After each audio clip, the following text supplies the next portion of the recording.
I'm just going to get straight into this one. It's regarding this story about the two Labour MPs who were expelled from Israel. And this report's from the the 7th of April. It's by Hugo Guy and Kyriakos Petrakis. Kemi Badenoch was embroiled in a row with ministers in her own party last night after she backed the Israeli government's decision to deport two late British MPs. Labour's Yuan and Abtisam Mohamed landed in Israel for a trip to the West Bank only to be turned away and forced to leave the country. The pair said they were astounded at the treatment, and Foreign Secretary David Lammy has complained to Israel, but the Conservative leader said it was up to the Israeli government to decide who is allowed access at the border, and she suggested that Labour MPs had indulged in conspiracy theories over the conflict in Gaza, adding that she was not surprised at the ban. Badenoch told Sky News, I think that every country should be able to control its borders, and that's what Israel is doing as far as I understand. They gave reasons why they didn't believe that these people should come in, that those people should come in based on their laws. And it's really important that we respect other countries enforcing their borders. Emily Thornberry, the Labour MP who chairs the Common Foreign Affairs Committee, said the decision was an insult to Britain, adding Israel really needs to start making friends as opposed to alienating people in this way. The leader of the opposition was also contradicted by a member of her shadow cabinet, Richard Fuller, who criticised Israel's behaviour. Now, this is a Conservative MP. Fuller told Times Radio, any member of parliament who goes on an official trip should be, I would think, welcomed in any country. They're going there to be better informed about the situation and then report back to their parliamentary colleagues about what they have found. Lammy publicly attacked Badenoch, saying that she was cheerleading another country for detaining and deporting two British MPs, and drawing a parallel with China's decision to sanction a number of Conservative politicians for their criticism of the Beijing regime. Badenoch responded on X, unlike China, Israel is our ally and a democracy. A good foreign secretary would be able to make that distinction. Chris Doyle of the Council for Arab-British Understanding, which helped organise the trip for Mohamed and Yang, said these delegations are perfectly proper professional parliamentary delegations to serve to inform. Hundreds of MPs over the years of all parties have been on them and benefited from a far clearer understanding of the situation on the ground. The Israeli embassy in the UK said the planned visit intended to harm the country and its citizens, as well as spread false information. A statement said the visit was intended to provoke anti-Israel activities at a time when Israel is at war and under attack on 7 fronts. Yang and Mohammed described the decision as unprecedented and said it is vital that parliamentarians are able to witness firsthand the situation in the occupied Palestinian territory. So there's a lot to break down there. Firstly, the response that feud between Badenoch and Lamy over the situation. Um, I think that it is quite something for Badenoch to be cheerleading for another country, and what's emerged recently about how Israel has killed aid workers and tried to cover it up really says a lot about what our so-called ally is doing. Some of those people, I remember the World Food Kitchen, for example, have been British nationals. Now, Israel has claimed it's made mistakes, but there's evidence that it has actually tried to cover these things up, and it hasn't been entirely honest in its information. Um, of course, there's papers like the Daily Telegraph coming out and attacking these MPs, but frankly, when it comes to, I'd single out the Daily Telegraph, although I would suggest the Daily Mail, the Daily Express, the Sun, and the Times to a lesser extent are all extremely biased towards Israel. I mean, in their coverage of this conflict, they will grudgingly mention that thousands of Palestinians have been killed, but the entire editorial angle is so biased towards Israel, there isn't even an attempt to hide it. There isn't even an attempt. They just will not criticize Israel in any way, shape, or form. When that attack on the World Food Kitchen convoy happened, they expressed it was an awful tragedy, but they immediately lapped up Israel's position that it was a mistake, even though the insignia of the World Food Kitchen was clearly marked on the van. And Israel has some very high tech technology. I just don't believe that all of this is incompetence. I think Israel's gung ho approach has definitely cost lives, without question. I mean, notwithstanding the thousands of Palestinians killed, I think, remember there was 3 Israeli hostages who came out. These men had their hands in the air and they were shot dead by the IDF. That's the sort of thing that's happening. Um, Having said that, the thing about China, it's a little bit rich of Lamy to attack Badenoch on that, given that he has cozied up to China along with Keir Starmer, so they have to be very careful when they're criticising the Tories when it comes to China. I think Labour's far too close to China, so he's right to point out that there are Tory MPs who are on China's list, who've been targeted by China. Badenoch says Israel's our friend. Frankly, I don't think we should be that close with Israel at the moment. Given what it's doing, I think it damages our international reputation. I think it has damaged our international reputation. In Parliament, Paul Waugh, the MP for Rochdale, led a passionate defence of these MPs. Abtisam Mohamed represents Sheffield Central. Yuan Yang represents Earley and Woodley, which I understand is a Berkshire constituency. She's notable as the first British MP to be born in China. She was born in Ningbo, and Mohammed's of Yemeni descent. Now, there have been people coming out with the knee-jerk attitude, oh, well, why don't they visit Yemen? Why don't they visit China? Why don't they criticize other regimes? Well, as I understand it, Yuan Yang has criticized China, and she's been vocal in her support of Hong Kongers, although she was born in China. I see no evidence whatsoever that she is a liability in that sense. I don't know so much about Abtisam Mohammed's, but what Israel describes as hate speech, what I've seen as criticism of Israel. And this is a dangerous conflation. It's also something I see from pro Israelis in this country, this idea that if you criticize Israel, you must be pro Hamas. Now, if there was any evidence that either of these MPs had supported Hamas, defended Hamas in any way, shape, or form, I would say Israel, that's understandable that Israel blocked them. But it seems that Israel blocked them for the sole reason that they have criticized Israel, um, and that they were on a fact finding mission. Now, whether or not they should be doing it in the current circumstances may be a matter of debate. They're backbench MPs, they're not Foreign Office ministers, but I still think fundamentally, if we are arming Israel, and we are, um, I think it is legitimate for elected parliamentarians to go on fact finding missions. And it's a bit of a evasive point to say, oh, why don't they go to Yemen? Well, we've been arming Saudi Arabia as well. And no doubt there's moral questions about that, about Saudi bombs killing civilians in Yemen. There is an argument to be made why single Israel out, but the point is, Israel's often held up to be the only democracy in the Middle East. Now, this puts questions on free speech if Israel can't handle criticism. Again, crucially, I've seen no evidence that either of these MPs have advocated Hamas. And that's what I've noticed from a lot of pro Israelis in this country. They absolutely do not differentiate between criticism of Israel and being pro Hamas. I've long argued it's compatible to be both. I have enormous respect for those brave Palestinians who do stand up against Hamas. The Telegraph had this absurd article that there's been no evidence that the Palestinians have made any real effort to stand up to Hamas, but there's real risk in doing so. Hamas is a brutal terrorist organization. But the fact of the matter is, thousands and thousands of Palestinian civilians have been killed as a direct result of Israeli military action. And hundreds, if not thousands, have been killed since violence resumed. Now, of course, Hamas bears responsibility for this as well. But I'm sick and tired of this dehumanizing attitude that Palestinian lives don't matter as much. And that seems to be the mentality from pro Israelis in this country. They just don't seem to care.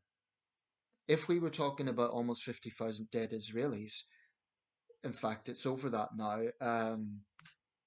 there would just be a different attitude. And there's always this caveat the Hamas run health ministry figures, but those figures have been corroborated. There's strong evidence that they are, if not exactly accurate, then close to being accurate, without question. Without question, thousands of civilians have been killed and wounded. And I just think it's enough is enough. Entire families wiped out, hospitals bombed. It's hell on earth. And yes, Hamas bears a lot of responsibility for that. I think the Palestinians are right to be angry with Hamas as well for initiating this latest war. And they did. To hell with Hamas. They have a lot of blood on their hands. But this is the thing that really, really questions Israel's narrative about this being about self defense. When Donald Trump made that obnoxious pitch that Gaza be turned into real estate, Netanyahu didn't contradict it.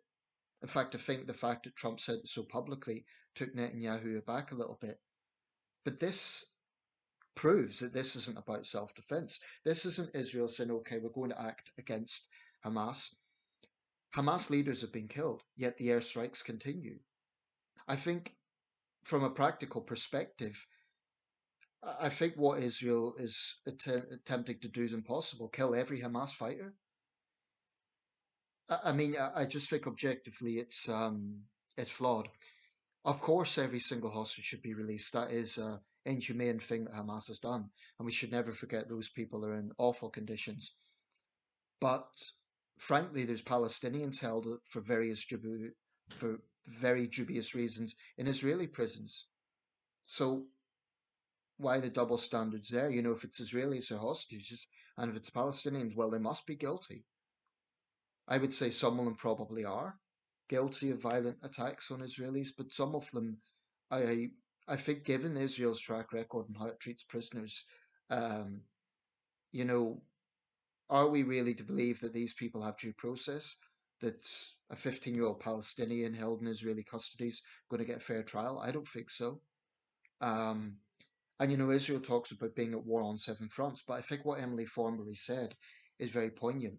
Israel is doing a very good job of alienating itself. This brute response, just a scorcher of policy. And, they can say they issue warnings, but where the hell are these people supposed to go? And it's all very well dropping flyers in Arabic and saying, we're going to bomb you, leave in 1 hour. Where are they supposed to go? Um, for anyone to claim that Israel hasn't engaged in crimes against humanity, it's absurd. And if you look at some of the hawkish positions in Israel's cabinet, it goes well beyond self-defense. I think it absolutely is ethnic cleansing. It's abhorrent. And now that David Lammy has criticised Israel, I think once again we seriously need to review arming Israel.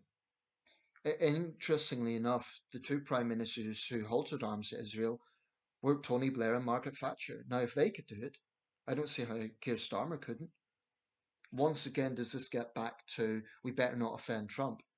Because Trump's warned of a backlash if we stop arming Israel. But what does that tell you about how geopolitics is working? That the American president would actually punish Britain over a third country. You know, Trump should respect our sovereignty. Um, I think what Israel is doing its level best to polarize people. As far as I'm concerned, if we're sending arms to Israel, members of parliament have a right to ask questions.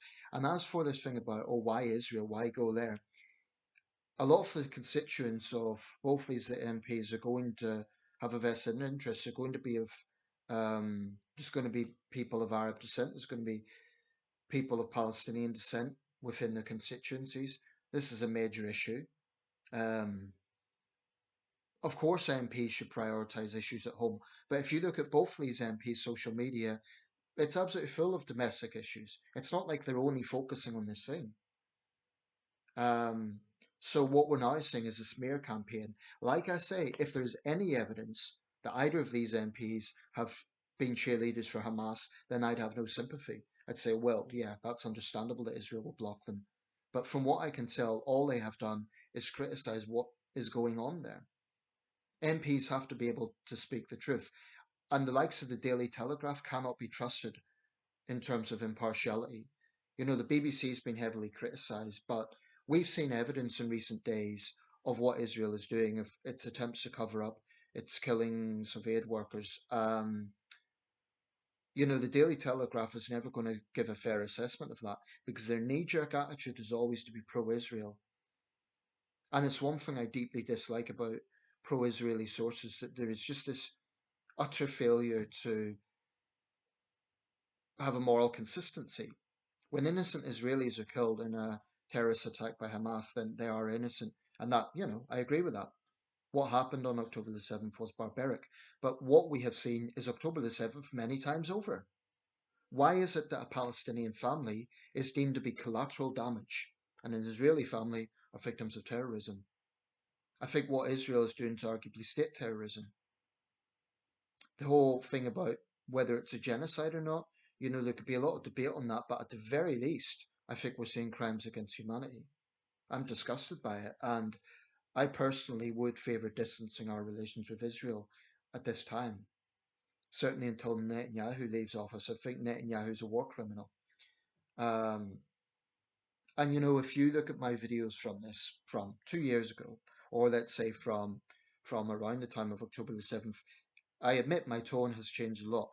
At that time, I said there's going to be a backlash. Israel has a right to go after Hamas. I still believe that fundamentally, but it's glaringly obvious that this has went well beyond self-defense. Um, and what Israel's doing is smearing these MPs. Kimmy Badenoch is smearing them by saying they're engaging in conspiracy theories. Well, I think she needs to put some weight as to what she means by that. Or is it simply a case she disagrees with the position? Like a lot of conservatives, Badenoch is just instinctively pro-Israel without any question. I mean, what's it going to take for British pro-Israelis to speak out and criticize Israel? When you have former soldiers killed as part of the World Food Kitchen, British citizens, and they still make excuses. I believe some of these people, Israel could kill 100 British citizens tomorrow, and they would still be saying, oh, it's a mistake. It was, they'll just go along with Israeli propaganda. I'll say, I've got more sympathetic to the BBC because they're between a rock and a hard place. They've been condemned by both sides. They've been condemned by those who say they're too pro-Israel. Um, but all it takes is for them to report on Palestinians being killed for them to be accused, of talking about the BBC, of being anti-Israel. I'd like to challenge that group that wrote the petition to the BBC about partiality, the Jewish group. I'd like to challenge them as to what do they really want. Do they want the I think it was I forget the grouping. It was various collection of pro-Israelis in this country, but do they want the BBC to be impartial, or do they want the BBC to just regurgitate Israeli propaganda? Because I think it's the latter. Reporting the fact that Palestinians are being killed in Israeli airstrikes is not having an anti-Israel agenda. It's reporting the facts. What we're seeing there is abhorrent. It has to be one of the most hellish places on earth right now, although there's a few contenders for that.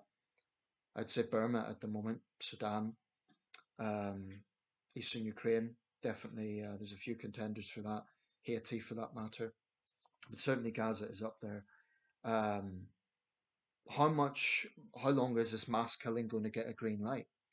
Unfortunately, with Trump in the White House, Israel has a green light, but that doesn't mean we have to go along with it. I would like to see Keir Starmer have the backbone to say, actually, enough is enough. We're not going to give Israel a green light. It's not good enough to just condemn Israel, but then continue sending it arms. And it's true that it's a very small percentage compared to the United States. We send significantly less.